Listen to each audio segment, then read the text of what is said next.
सामने देख रहे सामने हुकूमत ये असेंबली सवाल जवाब के बदले, मजम्मत के बदले, स्टेटमेंट्स के बदले जम्मू कश्मीर में जो स्टेट ह्यूमन राइट्स कमीशन था उसको रिस्टोर किया जाए, उसी से इंसाफ मिलेगा। हम Jammu Kashmir human rights commission की रिस्टोरेशन चाहते हैं, उसी से मसला हल होगा। देखिए मैं यूएपीए में बंद रहा, मुझे कोई शर्म नहीं है उसमें। मैं 2 साल बंद रहा हूँ जेल में, सुप्रीम कोर्ट ने मुझे बेल दी है। इन्होंने इल्ज़ाम लगाया कि आप टेरर चार्जेस पे बंद थे। कश्मीर में 1 लाख लोग ऐसे चार्जेस पे बंद रहे हैं, अभी भी जेलों में हैं। हम मुसलसल बातें उठा रहे हैं।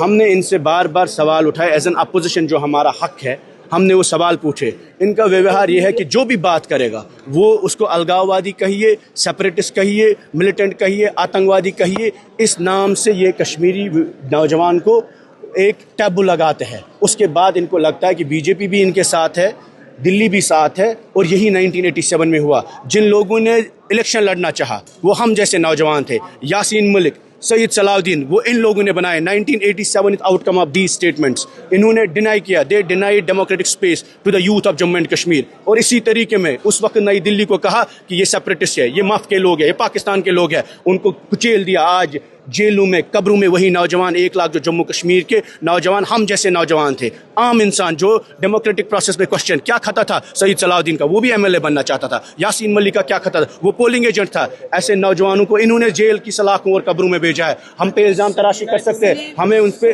हमें कोई पर्सनल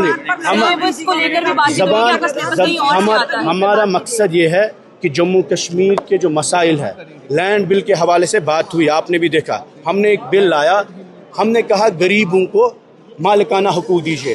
पहाड़ पे, जम्मू में, कश्मीर में, गुजर हो, बकरवाल हो, कश्मीरी हो, हर शख्स को जिसने स्टेट लैंड में या घास चराई में या फॉरेस्ट लैंड में अपना मकान बनाया, उसको आप रेगुलराइज करिए। इन्होंने लैंड ग्रांट्स बिल की अमेंडमेंट लाई, हम उसकी मुखालफत नहीं करते। वो भी दीजिए, सरमाएदार को भी दीजिए, उनको भी लीज एक्सटेंड करिए, लेकिन उसके साथ साथ गरीब को भी करिए। जब आप हमें सुनेंगे नहीं, इन्होंने उस वक्त बदतमीजी की, बोला हाउस से निकल दीजिए। हम 4 लोग हैं, 5, 6, 7 लोग वहाँ इंडिपेंडेंट और है जो हमारे साथ बात करते हैं।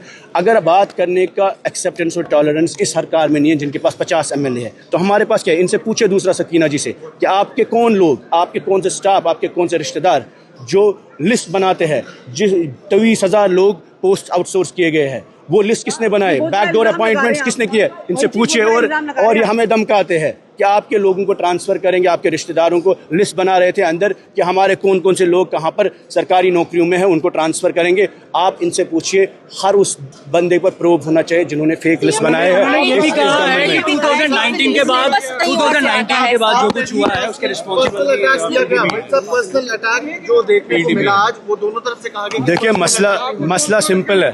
हमने कोई पर्सनल मुद्दा नहीं उठाया। ये ऐवान हमारी घर की लड़ाई का नहीं है। हमने कहा जम्मू कश्मीर की आवाम को, आप हर शख्स को लैंड रेगुलराइजेशन एक्ट में कवर करिए।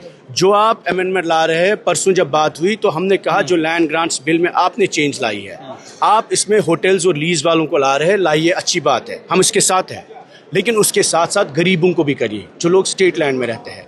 उसके बाद हमने पुलवामा के लिए प्राइवेट यूनिवर्सिटी का मसला उठाया, इन्होंने उस बिल को रिजेक्ट किया। उसके बाद हमने डेली वेजेस का मसला उठाया, इन्होंने वादे किए इलेक्शन में 1 लाख डेली वेजेस को रेगुलराइज किया जाए, उन्होंने हमारी बिल को रिजेक्ट किया और कहा टाइम बाउंड नहीं बना सकते। इसके बाद इनके मैनिफेस्टो में था कि NHPC के प्रोजेक्ट्स को रेस्टोरेशन करेंगे, हम वापस लाएंगे, और इन्होंने वोट और मैंडेट लिया रेस्टोरेशन ऑफ 5 अगस्त पर। कल ये जब ऐवान चल रहा था, इसी दौरान इन्होंने NHPC को 2 नए पावर प्रोजेक्ट्स दिए। सवाल तो पूछना है, जब आप समय नहीं देंगे, इंसान मजबूर होता है शोर करने के लिए। उसके बाद भी हम में से किसी ने कोई भी ऐसा सवाल नहीं पूछा जो कौम से जिसको फ़ायदा न हो। इन्होंने वहाँ से इल्ज़ाम लगाए कि आप मिलिटेंट है, आप OGW के सिंपथाइज़र है, आप UAPA अक्यूज़ड है। ठीक है, मुझ पे UAPA के केस है, मेरा ट्रायल चल रहा है, सुप्रीम कोर्ट ने मुझे बैन किया। I am not ashamed on the charges they have made against me. Time will prove my innocence. But the truth is 1987 से लेकर आज तक ये वही कर रहे हैं। जब कश्मीरी नौजवान ने कोशिश की जमहूरी निज़ाम में अपनी नुमाइंदगी की। इन्होंने बोला ये सेपरेटिस्ट है, ये मिलिटेंट है। नई दिल्ली में भी यही बोला, 87 में भी यही बोला कि ये जो लोग इलेक्शन लड़ रहे हैं, ऐवान में आ रहे हैं, ये मिलिटेंट है, ये टेररिस्ट है। नतीजा आपके सामने है। जो सैयद सलाउद्दीन एमएलए बनना चाहता था, उसको जहाद काउंसिल का चीफ इन्होंने बनाया। वो तो इनके इल्जाम तराशी है। देखिए, गर्ज ये है, इस फैमिली, इस पार्टी ने 1 लाख लोग जो कुर्बान जम्मू कश्मीर में हुए, दैट इज बिकॉज ऑफ 1987। हमने डिक्टेट नहीं किया। हमने कहा लोगों के जो जेन्युइन मसले हैं उनको आप लाने का मौका दीजिए। और आप ऐवान में इंपॉर्टेंट इश्यूज मुझे बताइए। आप लैंड ग्रांट्स बिल्कुल आ रहे हैं, आप सरमाएदार को दे रहे हैं, गरीब की बिल इसमें क्यों नहीं है? गरीब का नाम क्यों नहीं है? गरीब का मकान क्यों नहीं है? डेली वेजेस का मसला क्या इंपॉर्टेंट नहीं है? एनएचपीसी के 2 प्रोजेक्ट्स आपने भेज दिए कल, क्या उस पर बात नहीं होनी चाहिए? ये सब इंपॉर्टेंट इश्यूज है जो हमने कोशिश की इस ऐवान में उठे, इजाजत नहीं मिली, उसके लिए इनको लोगों को जवाब देना पड़ेगा। आप कह रहे हैं कि एनसी इस सबका जिम्मेदार है मिलिटेंसी का। मैंने कहा हमेशा से कि इन्होंने जो इल्ज़ाम तराशी हम पे की कि आप लोग यूएपी अक्यूज्ड है, मिलिटेंट है, अनलॉफुल एक्टिविटीज़ में इन्वॉल्व है। 1987 में जिन लोगों ने कोशिश की कश्मीर में जमहूरियत में आने की, उनको पुश किया गया वायलेंस में। इन्होंने यही बात ही दिल्ली को बोली, यही बातें जिसकी वजह से जब रिग हुआ इलेक्शन 1987 में, यासीन मलिक, सैयद सलाउद्दीन उसकी क्रिएशन है। That's what national conference contribution is.